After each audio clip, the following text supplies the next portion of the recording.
Coffeyville, Alabama. The kind of place you don't just stumble upon. It's tucked deep into the woods, a small town caught in a time warp, forgotten by most of the world. There's not much out here but miles of thick forest, and the Tombigbee River snaking its way through the heart of Clark County. This is the Deep South in every sense. Quiet, slow, haunted by its own history. But these woods, they're not just thick with trees and tangled roots. They're filled with shadows, and those shadows have been stirring. The call from Night Watch was short, to the point, as it always is. Sasquatch activity near Coffeyville. Local claims multiple sightings, investigate, neutralize the threat. It was routine by now. Go in, take care of it, make sure nobody outside Night Watch gets the real story. But this time, it felt different. It felt personal. The report came from a man named Dale. He's been featured in a few videos, a local legend of sorts, though not in a way that's done him any favors. You see, Dale's been talking about these Sasquatch sightings for years, and most of the town thinks he's lost it. Used to be. He was the guy everyone trusted to fix their trucks and tractors, but after his stories started to get attention, he had to move away for a while. People didn't take too kindly to his tales about creatures roaming the woods. Dale's a widower. Moved here from Ohio after his wife passed, and he's been living quietly on the edge of town ever since. His dog, Buster, a beagle mix, with a stubborn personality but a nose like no other, is still with him, keeping him company. Dale says Buster senses them before he does, but I believe it. The old dog is sharp, even in his later years. It's just Dale, Buster, and now me. We were about to find out if Dale's been right all along.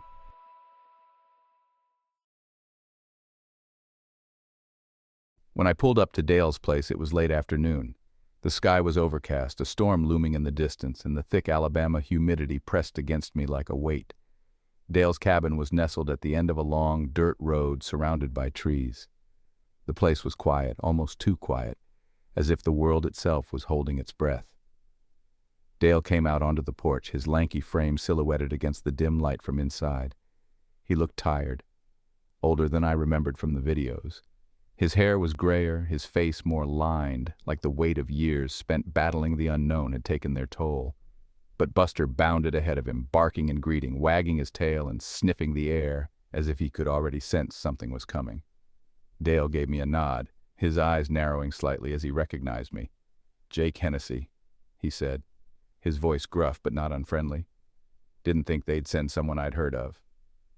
"They usually don't," I replied, climbing out of the truck. But this one sounded different. He nodded again, scratching the back of his neck. "Different doesn't begin to cover it. Come inside, we need to talk." I followed him into the cabin. The place was simple, functional. Tools scattered here and there, an old rifle leaning against the wall, and a couple of framed pictures of Buster sitting on the mantel. The air inside smelled faintly of motor oil and pine. Dale motioned toward the kitchen table, and we sat down.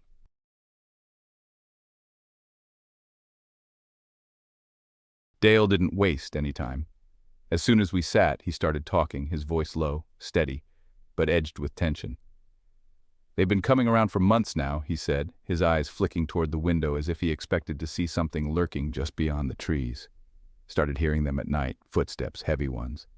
Thought it was just wild hogs at first, but then I saw 'em. Big, tall, and quiet.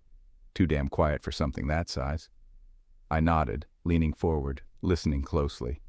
I could tell from the way he spoke that he wasn't exaggerating, wasn't trying to convince me of something that wasn't there.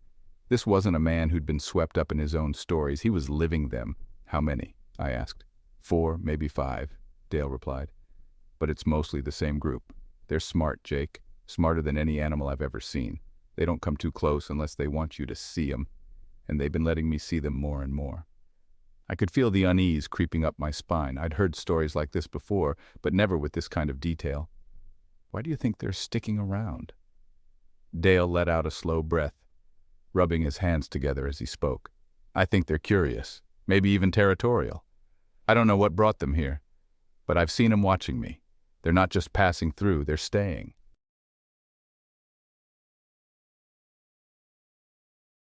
As night began to fall, we geared up. The plan wasn't to hunt them down. Not yet. First, we needed to confirm what we were dealing with. I wasn't about to take Night Watch's orders at face value this time. Dale was right about one thing. These creatures were smart, and if we didn't handle this carefully, things could get ugly fast. We made our way into the woods, moving quietly through the thick brush.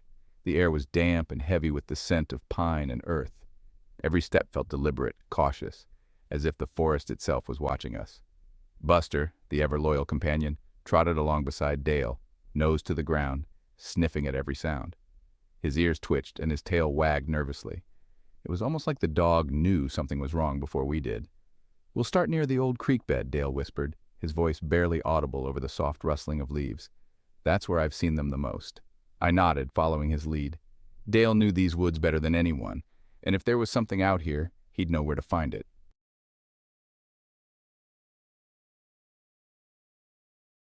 The first encounter, the attack. It was close to midnight when we reached the creek bed. The moon was hidden behind thick clouds, and the woods had grown eerily quiet. Not even the insects chirped. It was like the entire forest was holding its breath.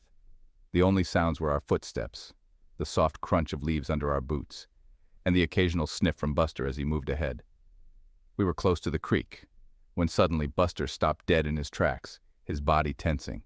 His ears shot up, and a low growl rumbled from his throat. Dale stopped beside him, his hand instinctively going to the flashlight clipped to his vest.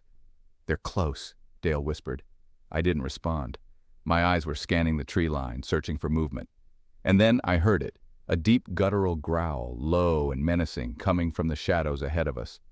Before I could even raise my rifle, a massive shape exploded out of the trees.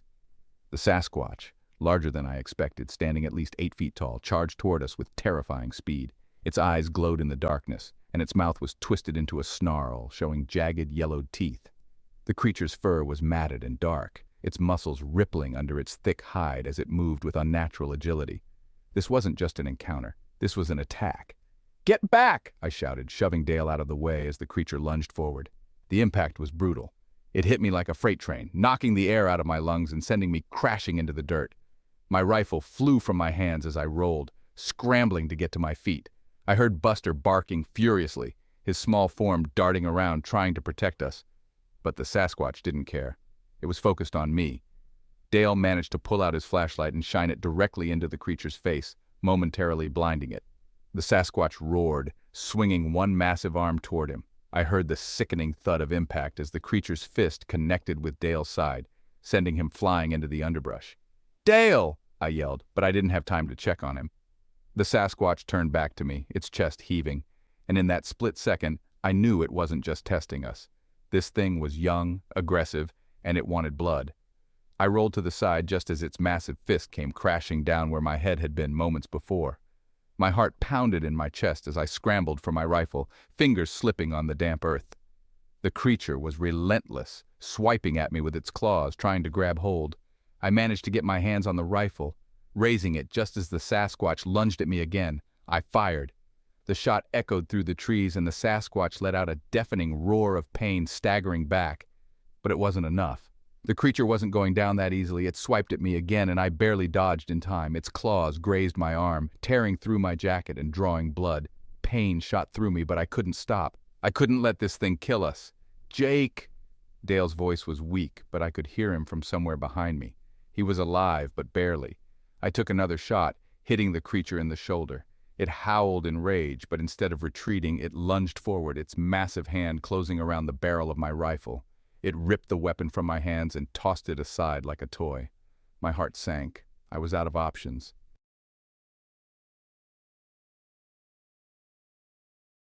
Just when I thought it was over, I heard it, footsteps, heavy and deliberate, coming from the trees. The young Sasquatch froze, its eyes darting toward the sound. And then they appeared. 3 more Sasquatch stepped out of the shadows, their massive forms illuminated by the dim moonlight filtering through the clouds.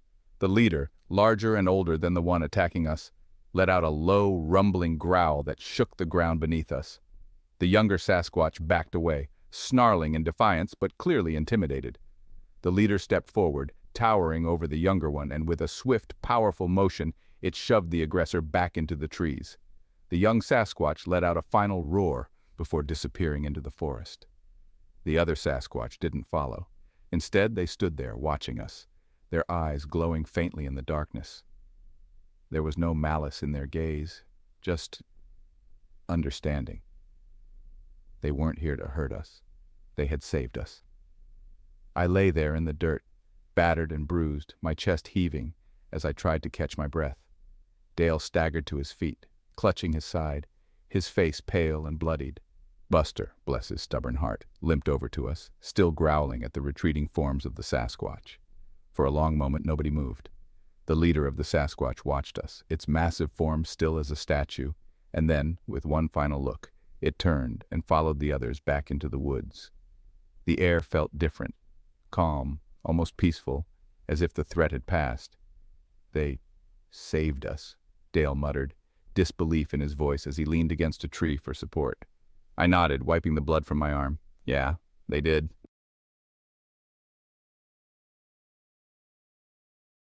After we made it back to the cabin, the reality of what happened began to sink in. These creatures weren't just random animals wandering through the woods. They were a family, structured, intelligent, and capable of incredible power. We couldn't kill them. Not after they had spared us. We need to lead them away, I said quietly, sitting by the fire, nursing a whiskey to dull the pain. Dale sat across from me, his face etched with fatigue and pain from the attack. Lead them away? He echoed, still shaken. How?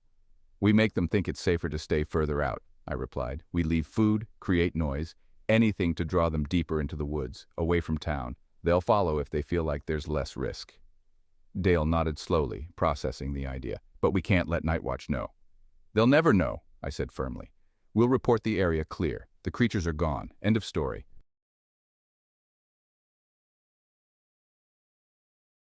Late night in the cabin, sharing stories. As the fire crackled softly in the hearth, the adrenaline from the night's encounter finally began to wear off, replaced by a bone-deep exhaustion. We sat at the kitchen table, sharing whiskey in silence, our bodies aching from the fight but grateful to be alive. Buster lay curled up at Dale's feet, still tense but calming down, his tail thumping every now and then when he looked up at us. Dale finally broke the silence, his voice low and thoughtful. You've seen a lot, haven't you, Jake? Been through worse than tonight? I stared into my glass, the memories I'd tried to bury rising to the surface. Yeah, I've been through worse. Dale leaned back in his chair, studying me. What's the worst thing you've seen? I mean, really seen. For a long moment, I didn't answer. I wasn't sure I wanted to tell him. There were things in my past that I hadn't spoken about in years. But something about tonight, about the shared trauma of surviving that attack, made me feel like I owed him the truth. Years ago, I began, my voice quiet. I was in the Special Forces. We were sent to Afghanistan near Kandahar. The locals told stories about giants living in the mountains, but we thought it was just superstition. I paused, the memories flooding back, sharper than I expected, but they were real, Dale. Giants. Red-haired, massive, and vicious. They tore through my unit like we were nothing, picked us off one by one. Dale's eyes widened. He stayed silent, letting me continue. We had no backup, no support. It was a suicide mission, but they didn't tell us that. By the time I realized what was happening, most of my team was gone. Killed or worse. I can still hear their screams. I swallowed hard, the weight of those memories pressing down on me. They left us to die, Dale. The government buried the operation, covered it up. No one believed me. Nightwatch found me after that, took me in, gave me a new mission. Dale sat in stunned silence for a moment, then finally spoke. Jesus, Jake. How do you live with that? I sighed, staring into the fire. You don't. You just keep going.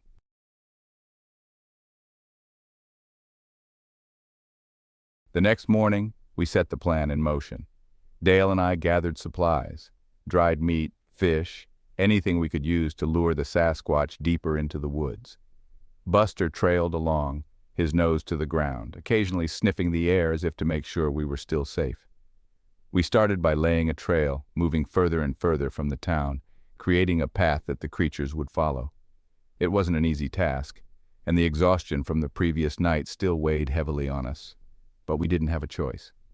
We had to make sure the Sasquatch stayed away from people, for their sake, and ours. Hours passed as we worked, the sun beginning to dip low in the sky by the time we were done. We had led the creatures far deep into the forest, to a place where no one would stumble upon them. It was safer out here, for everyone. But as we made the final preparations, I couldn't shake the feeling that something was wrong. Dale noticed it too. He stopped, glancing over his shoulder, his face tense. "Do you feel that?" he whispered. I nodded, scanning the tree line. The forest had gone quiet again, and in the distance I could hear the faint sound of something moving. Heavy footsteps, too heavy to be anything else. It was the young one, the aggressive one from the night before. "Stay sharp," I muttered, gripping my rifle as the sound grew louder. We both knew what this meant. The young Sasquatch wasn't going to follow the others quietly. It was wild, unpredictable, and if it felt threatened, it wouldn't hesitate to attack again. The footsteps grew closer, the tension thickening the air.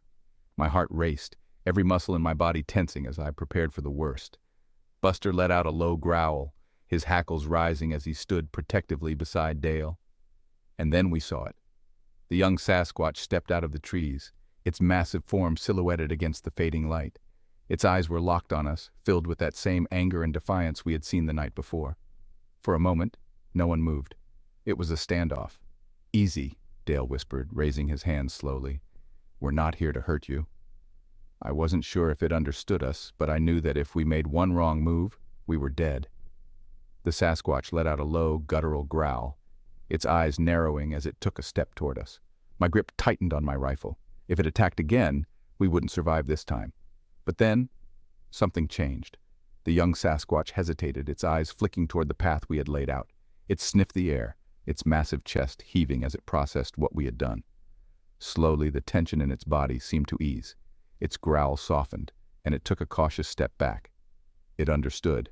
The young Sasquatch let out one final grunt before turning away, disappearing back into the trees, following the path we had created. Dale let out a long breath, his body sagging with relief. "I didn't think that would work," he muttered, shaking his head. "Neither did I replied, my heart still pounding in my chest.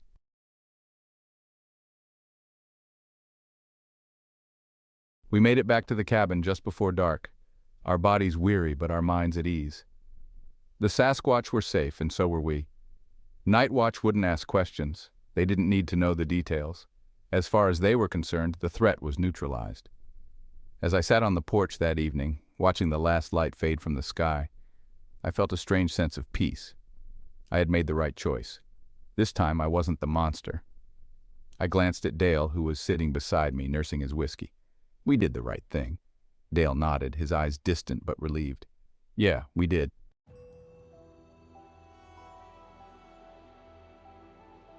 Thanks for watching. If you enjoyed this story and want to hear more about my encounters with the unknown, don't forget to like, share, and subscribe. There's always more lurking in the shadows, and I'll be here to bring it to light.